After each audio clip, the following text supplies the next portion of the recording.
Good evening, you're now watching Tvs Nightline with me, Tvs Elliott. The headlines.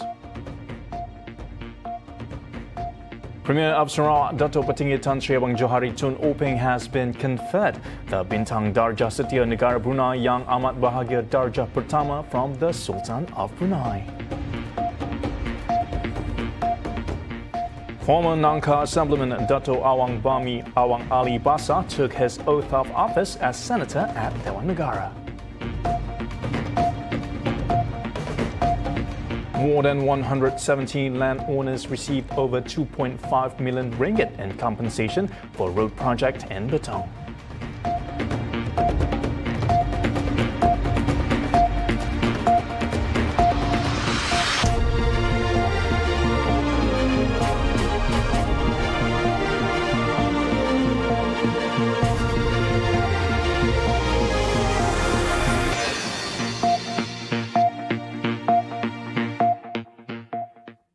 This just in, the body of 25-year-old Nur Farah Kartini Abdullah, who was reported missing in Tanjung Malim Perak since Wednesday, has been found at Felda Gedangsa Hulu, Selangor earlier tonight. Selangor Chief of Police Dato' Hussein Omar Khan confirmed the finding of the missing person's body. He said the police believes the victim was killed by a person she knew. Hussein added they have made an arrest in connection with the murder and the case will be investigated under Section 302 of the Penal Code. Previously, Nur Farah Kartini, a Sarawakian from Miri, was reported missing after delivering a rental car to a customer in Taman University in Tanjung Malim.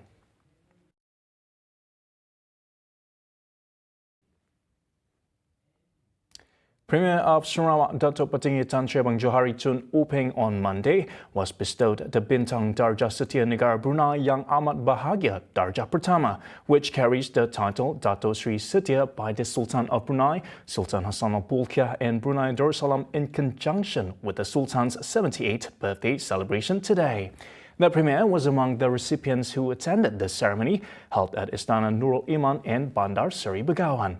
Also present at the royal celebration included Head of State Tun Pehin Sri Dr. Wan Junaidi Tuanku Jaafar and wife Puan Fauzia Muhammad Sanusi. Also present were the Premier's wife, Puan Sri Dato' Amar Jumaani Tun Tuanku Bujang, as well as the Deputy Premier of Sarawak, Dato' Amar Awang Tengah Ali Hassan.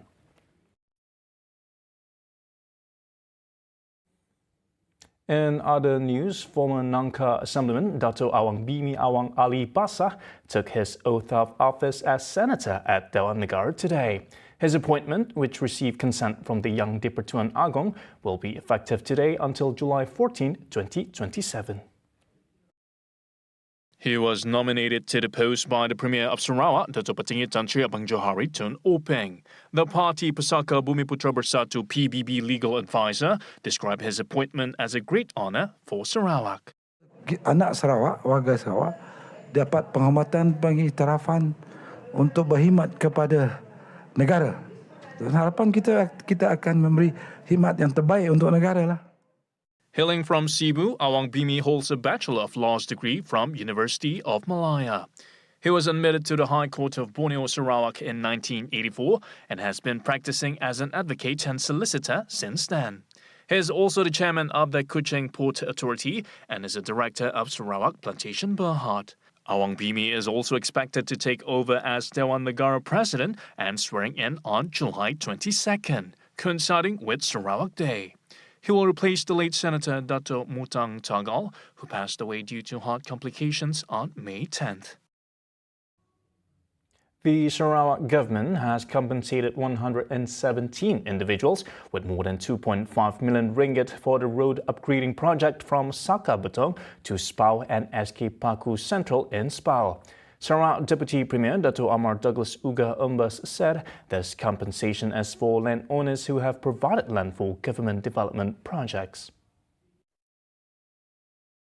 Uga stressed that the government never seizes land from citizens involved in the development projects. Rather, fair compensation is given to landowners in accordance with legal provisions. Pinbalak pun dia native land nang kau dipampas nang kau dibayar.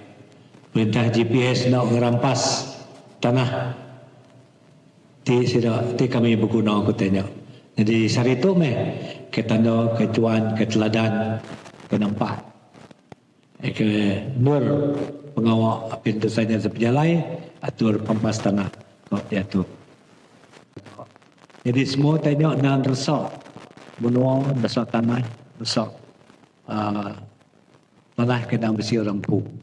Jadi tanya tadi, harinya tadi, kita kerajaan GPS dan beri pempas. He was speaking at the compensation check handover ceremony for the road upgrading project from Saka in Betong to Spau and SK Paku Central in Spau, as well as the road project from Ulu Paku to Ulu Kota earlier today. The road upgrading project from Saka to Spau was approved in December of 2020, involving 74 titled land lots and 68 native customary land lots and Bumiputra communal reserve land, covering an area of 15.11 hectares. The project to build, upgrade and complete the road from Ulu Paku to Ulu Kota and Ulu Paku Road was approved in June last year, involving 4 titled land lots and 18 native customary land lots, covering an area of 16.65 hectares. Now, the Sarawak government requires at least 1 billion ringgit to develop 3,000 hectares of new land in the southern part of the region to establish Sarawak as the nation's rice bowl. State Minister of Food Industry, Commodities and Regional Development, Dato' Sri Dr. Stephen Rundi Utom said the Sarawak government is currently in discussions with the Federal Ministry of Agriculture and Food Security to secure half of the total allocation. So we want to create Sarawak as a Jalapang Padi. Then with that, to provide the infrastructure is very, very costly.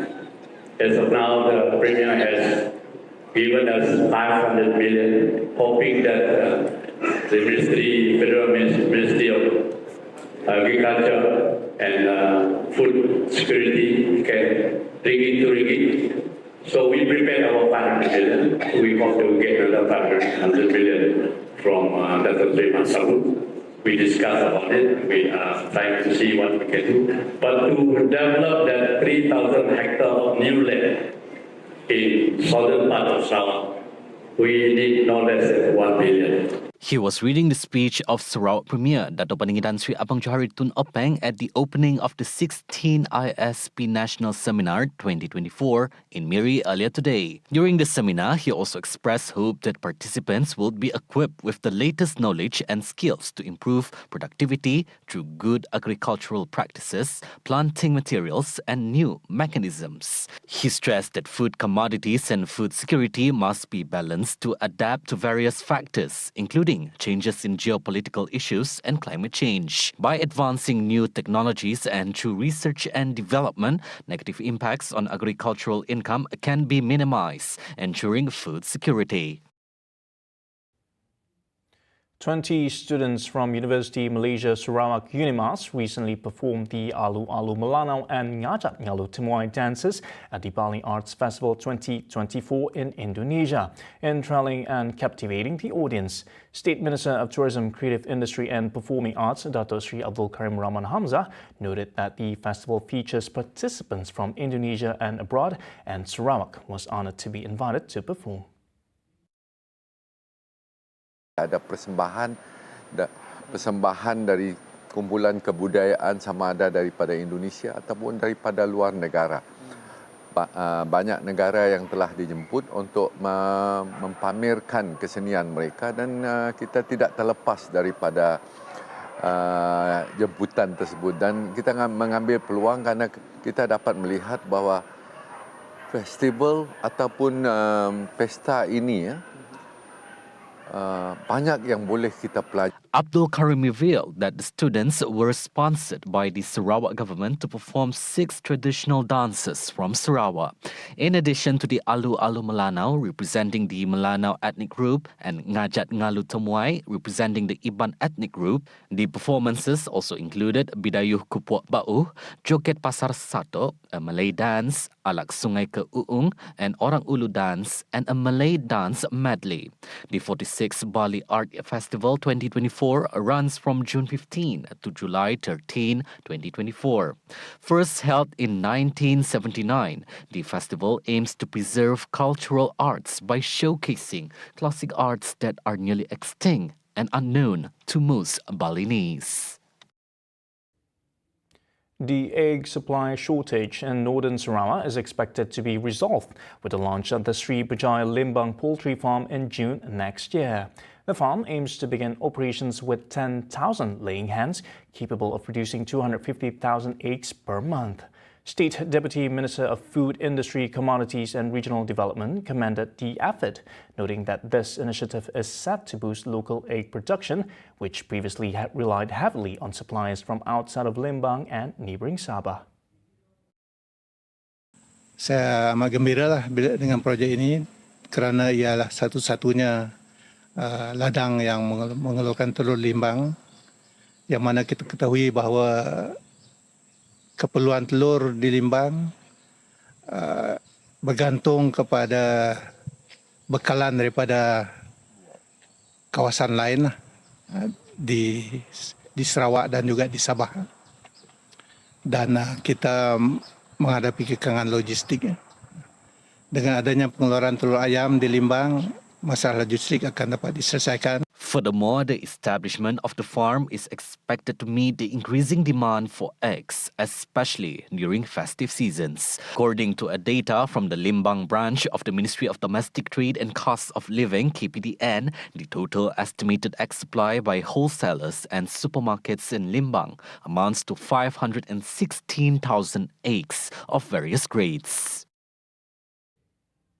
The Ministry of Rural and Regional Development KKDW is ready to hold discussions with the Ministry of Energy Transition and Water Transformation Petra to discuss the issue of rural water supply projects in Sabah and Sarawak.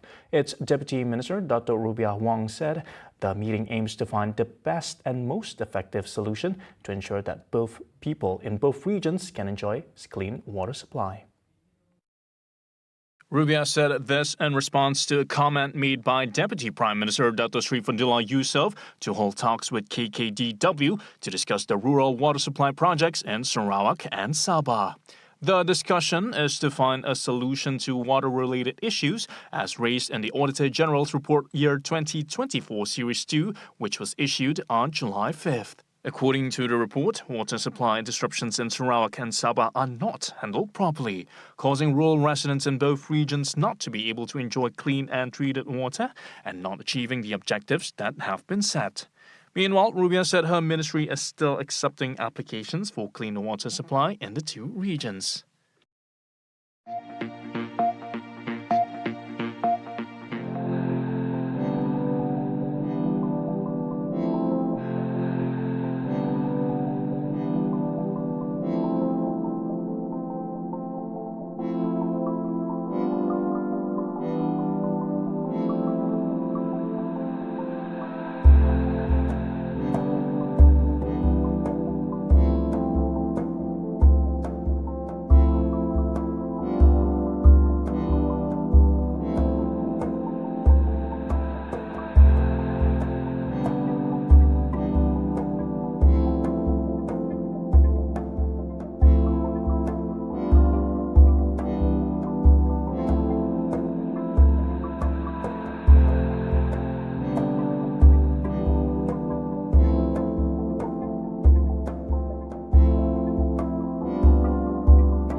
Welcome back.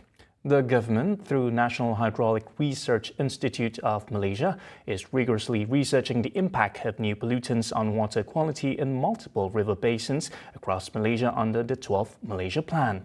Deputy Prime Minister Dr. Sri Fadillah Yusof said these pollutants include endocrine disruptors, antimicrobial resistance, and microplastics. Microplastik mengikut tafsiran WHO adalah sepiak plastik bersaiz kurang daripada 5 mm. Microplastik masuk ke sistem sungai melalui beberapa cara, terutamanya dari larian air permukaan effluent air sisa terawat dan tidak terawat, effluent perindustrian dan juga sisa plastik terurai. He was addressing the first national microplastics seminar organized by NAHRIM in collaboration with Frontier Laboratory Limited, Japan, and the Malaysian Water Research Association held earlier today.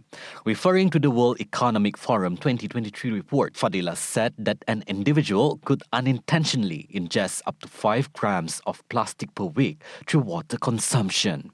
He emphasized the government's commitment to enhancing river water quality through cooperation with state governments and other stakeholders via strategic initiatives. However, government efforts will be ineffective if community awareness of the importance of preserving water resources remains low. 10 years after the downing of Malaysia Airlines flight MH17 over Ukrainian skies, the Malaysian government remains committed to its pursuit of justice by seeking legal action against Russia for the horrific incident. Transport Minister Anthony Loke said Malaysia had maintained close cooperation with other foreign countries in the criminal investigations related to the incident. July 17 marks the 10th anniversary of the MH17 tragedy that took the lives of all 298 passengers and crew, including 80 children. The aircraft was shot down by a Buk missile while flying over eastern Ukraine. On November 17, 2022, the Hague District Court convicted 2 Russians and 1 Ukrainian to life imprisonment. Now, in other news, the implementation of electronic invoicing or e-invoice, slated to begin next month, will not impact vehicle sales for this year. Now, that's according to the Ministry of Investment, Trade and Industry, MITI. Its Minister, Tengku Datuk Sri Zafrul Abdul Aziz, said the e-invoice system is not expected to affect small vehicle sales companies, as it only applies to companies with annual revenue or sales exceeding 100 million ringgit.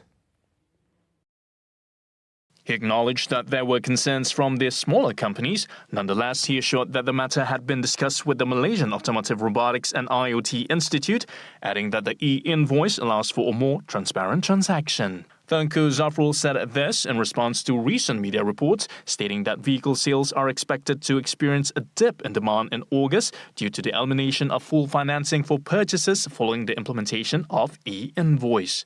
Previously, the government announced that 4,000 companies with incomes of more than 100 million ringgit are targeted to be the first group involved in the implementation of e-invoice starting August 1st, while companies with annual revenue or sales exceeding 25 million ringgit and up to 100 million ringgit will start using e-invoice on January 1st, 2025. Full enforcement of the e-invoice system will be implemented on July 1st, 2025. In similar development, the implementation of full vehicle financing or full loan for vehicle purchases need to be reconsidered. According to senior lecturer at the Faculty of Economics and Business at University of Malaysia Sarawak Unimas, Dr. Zulhazwan Hussaini, the policy would greatly benefit young buyers as well as those from the low-income group. Ini sedikit sebanyak akan memberi kesan terutamanya kepada golongan berpendapatan rendah serta anak muda yang baru memulakan kehidupan selepas menghabiskan pengajian dan persekolahan. Kekangan ini sedikit sebanyak akan menjejaskan juga standard of living bagi golongan ini. Jika kita lihat di Malaysia, kebergantungan terhadap pemilikan kereta persendirian ini amat tinggi kerana kita tidak mempunyai sistem pengangkutan awam yang meluas. Yang kita ada adalah hanya sistem pengangkutan awam yang memuaskan di Kuala Lumpur sahaja. Justru itu, pemilikan kereta persendirian ini boleh dikatakan keperluan asas di kebanyakan tempat di Malaysia. He said this when contacted by TVS on Monday to comment on the impact of implementing full loans for car purchases, which have been trending on social media recently. He added that it would suffice if the policy was applied to the purchase of imported cars or for the purchase of a vehicle over a certain amount. Bagi saya cukup sekadar syarat ini dikenakan kepada pembelian kereta secara pinjaman untuk pembelian kereta import ataupun pembelian kereta yang melibatkan jumlah pinjaman melebihi 100k ataupun jumlah ataupun nilai kereta yang melebihi 100,000 agar risiko kebangkrapan ini dapat dikurangkan.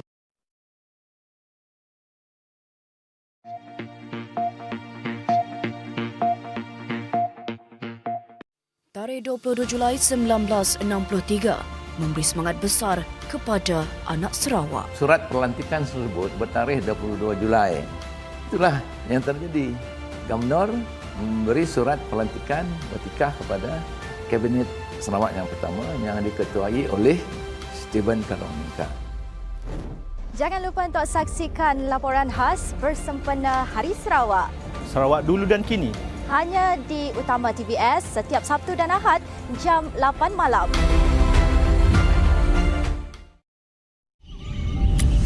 Borneo, bumi penuh warna.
In world news, a Hamas official said on Sunday that the Palestinian group was withdrawing from Gaza through talks as Israeli bombardments hit a school a day after a deadly strike targeting the militant commander Mohammed Deif. Speaking after the strike on southern Gaza's Al-Mawasi, a senior Hamas official cited Israeli massacres as a reason for suspending negotiations. First Hamas official, quoting the group's Qatar-based political chief Ismail Haniyeh, said Israel's lack of seriousness, continued policy of procrastination and obstruction, and the ongoing massacres against unarmed civilians were behind the decision to halt negotiations. But according to the official, Haniyeh told international mediators that Hamas was ready to resume negotiations when Israel's government demonstrates seriousness in reaching a ceasefire agreement and a prisoner exchange deal. Meanwhile, Turkey's Minister of Foreign Affairs Hakan Fidan said that the Gaza ceasefire negotiations hit a deadlock because of Israel. Hamas'ın bu şartları kabul etmiş olması İsrail tarafından maalesef gözleniyoruz ki bir zayıflık ve bir teslimiyet olarak algılanmakta ve bunu daha da ileri taşımanın yolları aranmakta. Bu son derece tehlikeli bir anlayıştır. Son derece tehlikeli bir stratejik hesaptır. Buradan gidilirse daha büyük bir kan, daha büyük bir dram ve gözyaşı ortaya çıkar. Bütün bölgeyi daha da büyük bir ateşe açacak. Hakan added that if the deadlock continues, there will be more blood and the region will be thrown into an even greater fire. Talks mediated by Qatar and Egypt with United States support have for months tried but failed to bring a halt to the war. Israeli demonstrators, sometimes in the tens of thousands, have stepped up their actions, demanding the government to reach a deal to free the captives taken by Hamas on October 7. In the United States, former U.S. President Donald Trump has arrived in Wisconsin for the Republican National Convention, just a day after an attempt on his life during the weekend. There was talk of postponement, but Trump has insisted that the show must go on, vowing to be defiant in the face of wickedness. Meanwhile, U.S. President Joe Biden sought to calm a divided nation on Sunday after his rival Donald Trump survived an assassination bid, saying in a rare Oval Office address that it was time to lower the temperature of America's hostile politics. You know, the political record in this country has gotten very heated. It's time to cool it down. We all have a responsibility to do that. Yes, we have deeply felt strong disagreements. The stakes in this election are enormously high. I've said it many times that the choice in this election we make in this election is going to shape the future of America and the world for decades to come. I believe that with all my soul. The power to change America should always rest in the hands of the people, not in the hands of a would-be assassin. You know, the path forward through competing visions of the campaign should always be resolved peacefully, not through acts of violence. The 20-year-old shooter, Thomas Matthew Crooks, was shot dead by Secret Service agents amid scenes of chaos. A spectator was killed in the attack, while 2 other people were seriously injured. Authorities said his motive remains unclear.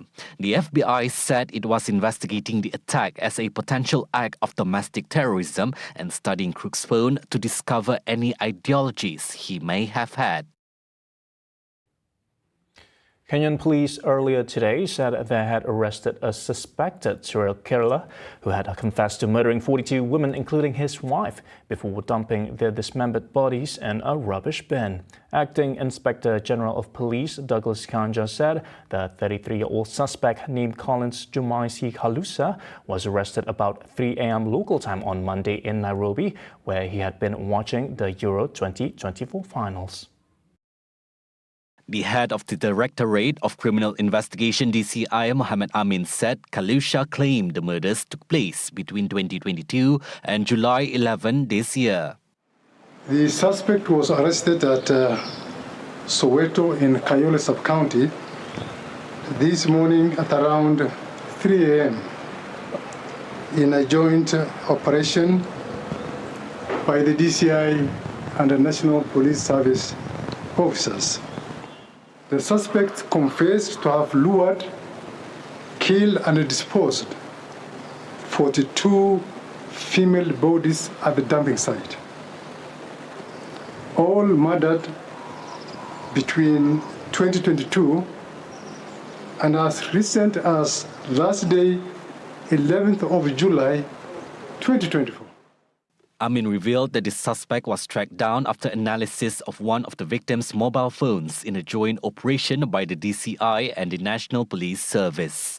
As officers swooped in, the suspect was allegedly in the process of luring another victim. Officers searched his one-room house located just 100 meters from where the bodies were found, discovering a machete, nylon sacks, rope, a pair of industrial rubber gloves, as well as a pink female handbag and 2 female underwear. 9 mutilated and dismembered bodies have been retrieved from the crime scene. 8 have been confirmed to be female. See the world closer with TVS as we bring you the latest news updates, both locally and internationally. For more headlines anytime, head on to our website at tvsarawak.my or follow us on our social media. And those were the updates on TVS Nightline. I'm Douglas Elliott. Thank you for watching and have a good night.